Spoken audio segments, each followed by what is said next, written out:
d'un étranger, quand on lui fait quelque chose, ou bien on ne l'a pas payé, elle ne peut pas aller à la police, elle a peur. Parce qu'elle sait que quand elle va arriver là-bas, elle va arriver là-bas.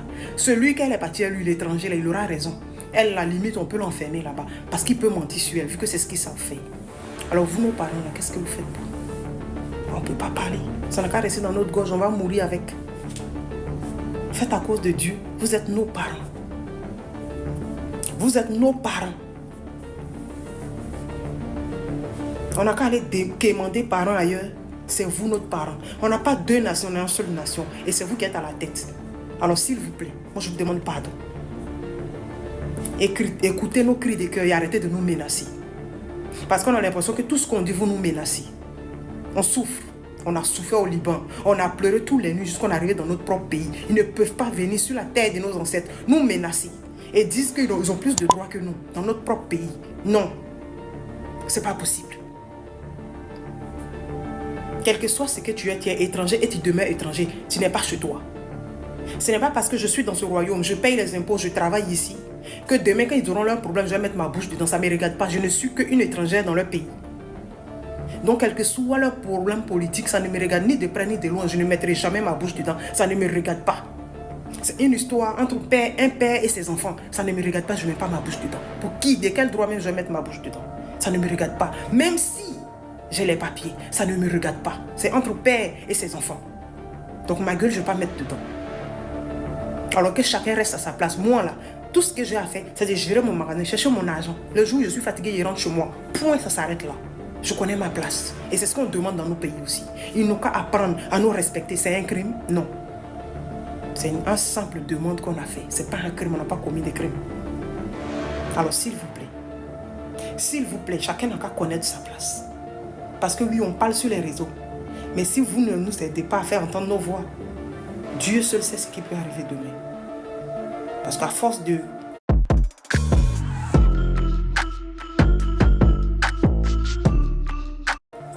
pousser le bouchon trop fort, ça peut péter. Arriver un moment, on est fatigué, on en a marre. On est fatigué. 80% des Libanais sont racistes. On va pas se mentir. Même chez nous au Liban, il y a le truc qu'on appelle le kafana. Le kafana, on emmène des Africains travailler chez nous, on les arrache les passeports. Faut pas qu'on se mente. Arrêtons de mentir. Arrêtons de mentir. Il faut être vrai. Il faut être vrai.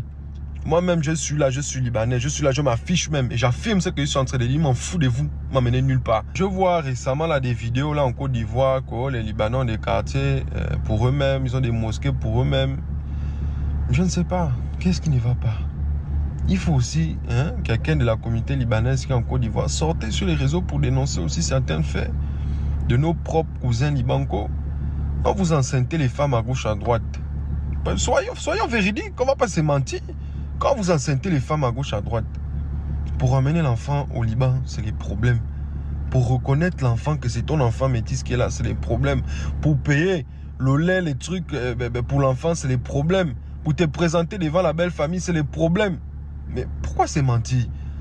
Même pour faire 6 ans, 7 ans, 8 ans avec une femme africaine, dès que les parents vont te dire que mon fils rentre au pays, tu vas aller prendre ta libanaise et tu vas revenir en Afrique pour récolter ton argent et rentrer construire chez toi. Donc arrêtez de sortir, oh, je suis plus ivoirien que toi, ou je suis plus gabonais que toi, ou bien je suis plus burkinabé, plus... Laissez tout ça là. Arrêtez ça. Depuis vous êtes en Côte d'Ivoire, là, depuis autant de Nonan Boigny, autant de Pédim, autant de, comment on appelle ça, Gbagbo, et puis autant d'Alassane, là, vous avez déjà vu le Libanaise en train de travailler dans la maison de Noir. Vous avez déjà vu le Libanaise servante.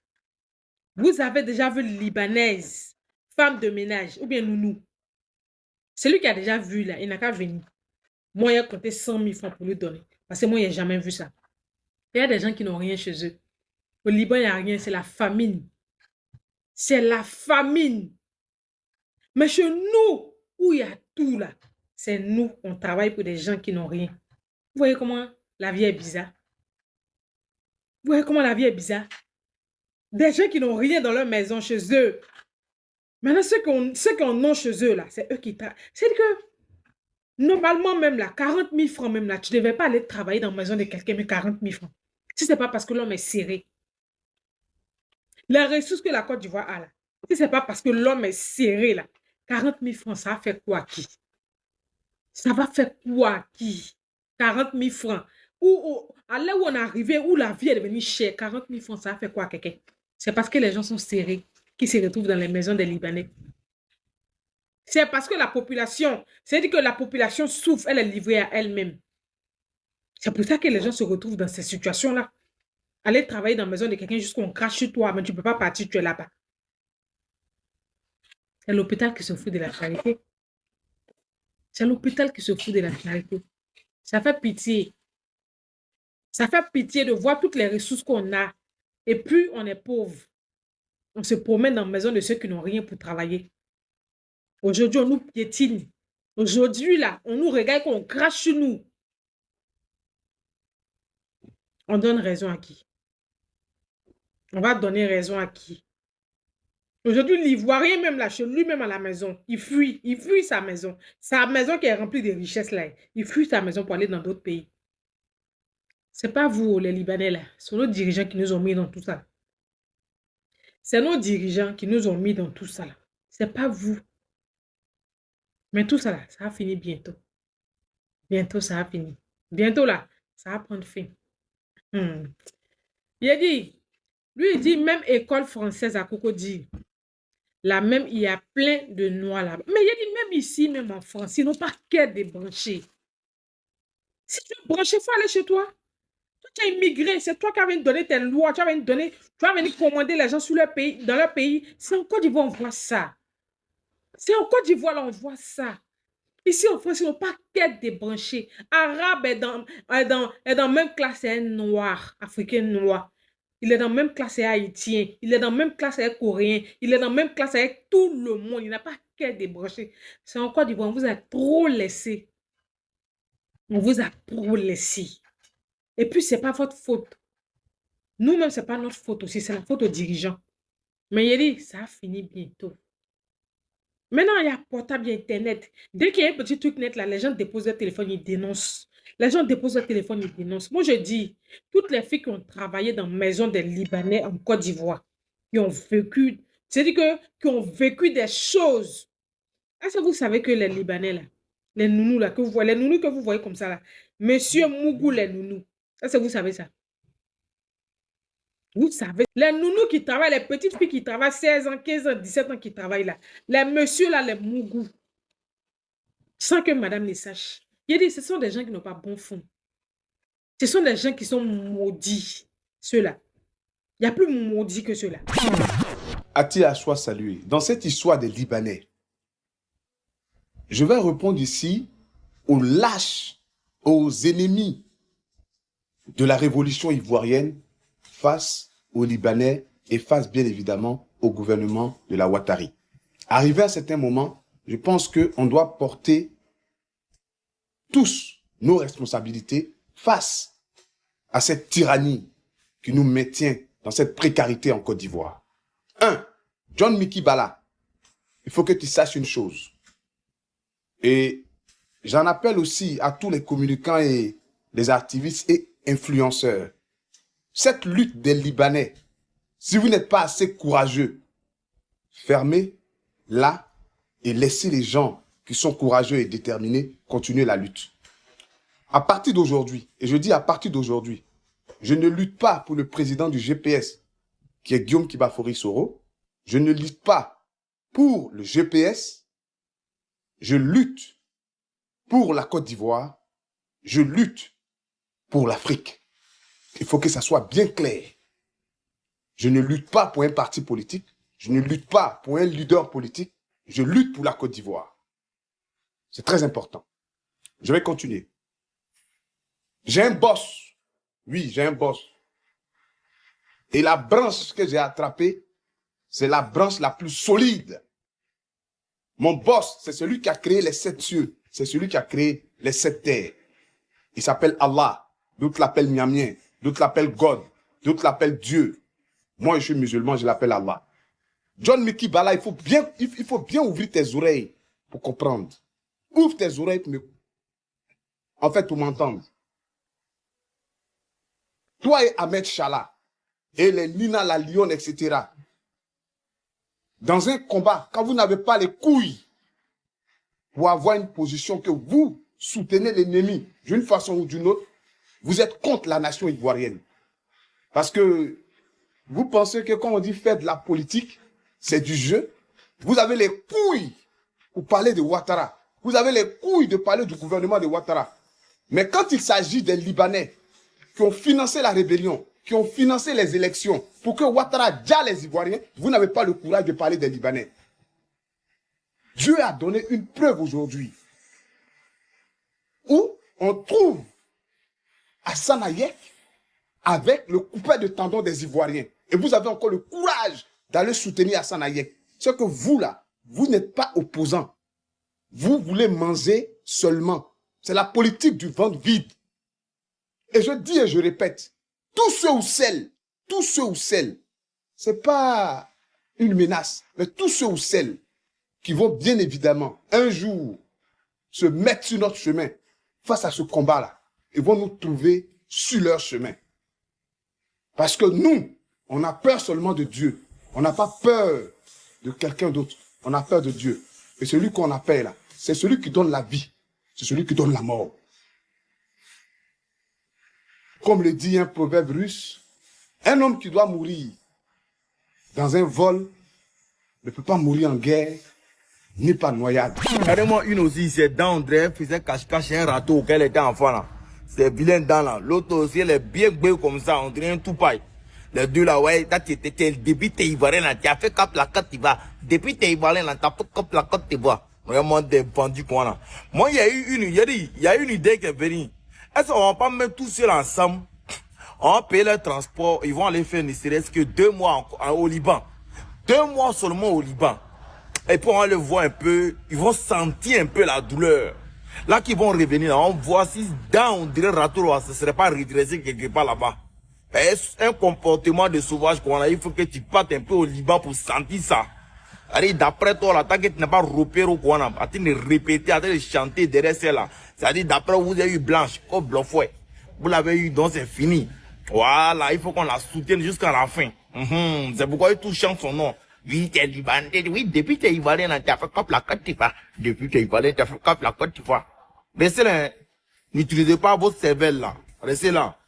Blofouet. Restez là seulement en train de parler de Blofouet. Vous voyez blanc là, vous êtes traumatisé ou bien. Vous voyez blanc là, votre vilaine cervelle là, ça réfléchit plus. On vous prend, vous met devant des vidéos comme des clowns. C'est pour venir parler des bêtises que depuis t'es Ivoirien. On parle de quelque chose qui serait pour général, c'est pour toute la Côte d'Ivoire. Vous venez ouvrir vos sales gueules là pour venir parler des bêtises là. Vraiment des filles sauvages comme ça, remplir un manioc.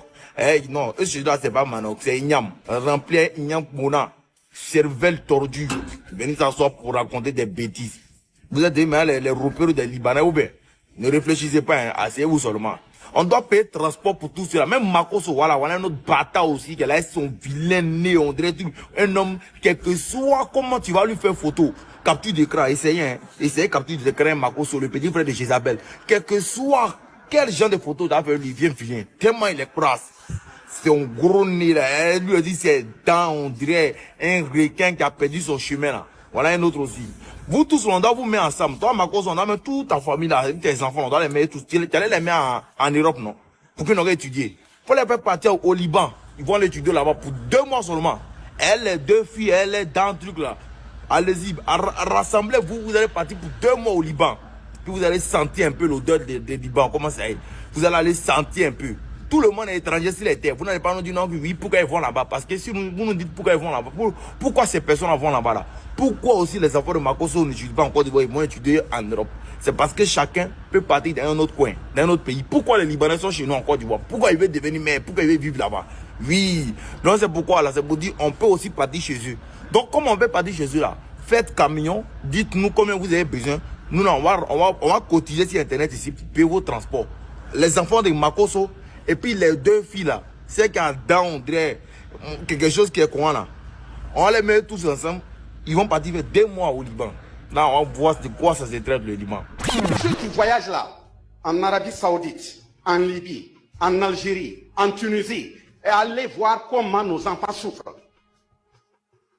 Des filles qu'on déshabille. Et on prend des objets, on met dans le sexe, on frotte. Et vous venez vous asseoir parce qu'on est des partenaires. Oui, c'est dans un cadre diplomatique. Il faut parler. Vous êtes des menteurs. pour montrer que nous sommes en Afrique. Nous sommes tous égaux. Des hommes dignes. Il faut arrêter de pourchasser nos frères dans le désert avec des gros chiens. Ce ne sont pas des lapins. Ce ne sont pas censés être des êtres humains. C'est ce langage-là qu'on doit se dire. Parce qu'on a décidé de dire non. On n'a pas décidé de dire non parce qu'on n'aime pas quelqu'un. On n'a pas décidé de dire non parce que nous sommes suffisants ou arrogants, encore moins insolents. On a décidé de dire non parce que personne ne peut venir me dire qu'il m'aime plus que moi-même. C'est pas vrai. C'est ce réveil-là qui est en train de se faire et qui doit être soutenu. Quand ils ont fait ça en 1685, le Code noir, ils ont trouvé que la révolte se poursuivait, ils se sont retrouvés en 1884. Pour dire qu'ils sont en train de se rebeller, il faut prendre leur continent là et partager ça en morceaux. Chacun a sa part. On parle de traite négrière, on parle de l'esclavage, on vient, on cisaille ça, chacun a son morceau de carte dans sa poche et on parle de colonisation.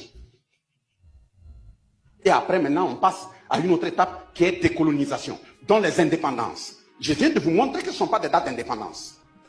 Ce sont des dates distribuées. Maintenant, quand on les commémore, c'est à la mémoire de nos aïeux qui sont déjà morts, mais ça ne veut pas dire que cette date d'indépendance est la réelle. Si nous voulons véritablement une date d'indépendance, quand nous allons avoir notre souveraineté réelle et commencer à l'appuyer, c'est la date de prise de pouvoir de Keïta, la date de prise de pouvoir d'Ibrahim, la date de prise de pouvoir de Tchani. C'est ça qui seront les vraies dates d'indépendance si nous arrivons à conduire correctement le navire. On ne le dit pas parce qu'on veut aimer quelqu'un ou pas. C'est des questions de principe. Et j'ai dit dès le départ, ils ont intérêt à tenir correctement les navires avec l'appui des peuples. Parce que le combat qu'on mène, et même le combat que ceux qui ne nous aiment pas mènent, souvent ce n'est même pas pour eux-mêmes. Et ils ont déjà à manger, à suffisance. Ils se battent pour leur arrière-petit-fils. Sur la vidéo d'un Libanais vivant au Burkina, qui a la nationalité burkinabé, qui dit que il juge sur le Coran, sur sa religion, sur je ne sais quoi d'autre, qu'au Liban, il y a des plages où les Noirs ne payent pas pour y aller. Et qu'il y a un restaurant, si je ne me trompe pas, où les Noirs, quand ils vont là-bas, ils ne payent pas la nourriture. Quand tu es noir, tu ne payes pas la nourriture. Tonton, et elle le dit dans ta langue, pour que tu puisses comprendre. Tu es un gros kezebe. Conclusion, tu es un gros menteur. Tu mens comme tu respires. Tonton, je sais qu'il y a longtemps tu n'es pas arrivé chez toi, mais renseigne-toi un peu. Quand tu veux mentir, laissez Dieu là où il est. Tu es grand et puis tu mens. Tonton, ah non, toi, tu fais honte. On sait que tu veux défendre ton peuple. Mais ton hypocrisie fait que tu fais semblant de défendre. C'est-à-dire que de dire, soi-disant la vérité à tes frères. Mais tellement que tu es hypocrite, Dieu me met tes fesses dehors, au point où tu mens. Bon, je vais t'expliquer. Au Liban, il y a des restaurants où quand les patrons veulent rentrer là, il y a un coin pour les servantes. Elles se retrouvent en uniforme, on dirait des infirmiers dans un hôpital psychiatrique. Ou bien dans les choses, là où il y a les malades là. On dirait les gardes malades, elles sont en tenue. C'est rouge, c'est bleu, c'est vert, c'est blanc. Et puis elles sont là avec les... Pas que les gens aiment porter à 2 jours là, que ça m'énerve. Là, je suis... Tu mets ton pied dedans, boum là. Elles ont tout ça dans leurs pieds. Et puis elles sont là maintenant avec les poussettes. Elles attendent, le patron n'a pas fini de manger. Le patron sert un peu et puis il dit au serveur, va donner. Quand vous voulez mentir là, s'il vous plaît, on est à l'époque d'Internet. Il y a des gens qui ont vécu dans votre pays, qui connaissent cette réalité-là. Donc, ils vont venir vous mettre face à vos mensonges. Tu ne peux pas être grand, un père de famille comme ça, et puis mentir comme ça. Tu mens, tu es un menteur. C'est moi qui dis. On va dans un restaurant là. Souvent, le patron dit, ah, faut rester à la maison parce que, et puis ton femme, il s'envoie la clé. Parce que le restaurant où on va, la noire rentre pas là-bas. Et puis, tu es à la maison. Quand ils ont mangé il y a 2 semaines, là, tu as te débrouillé ça. Tu bois l'eau, tu dors. Ils viennent à 1h, 2h du matin. Ça, c'est le moment pour toi où tu vas te reposer là. Dieu merci. Parce que tu t'en vas au restaurant, tu ne rentres pas dedans. Si c'est en hiver ou s'il fait froid, tu es dehors, tu attends, ils n'ont qu'à finir, vous allez partir.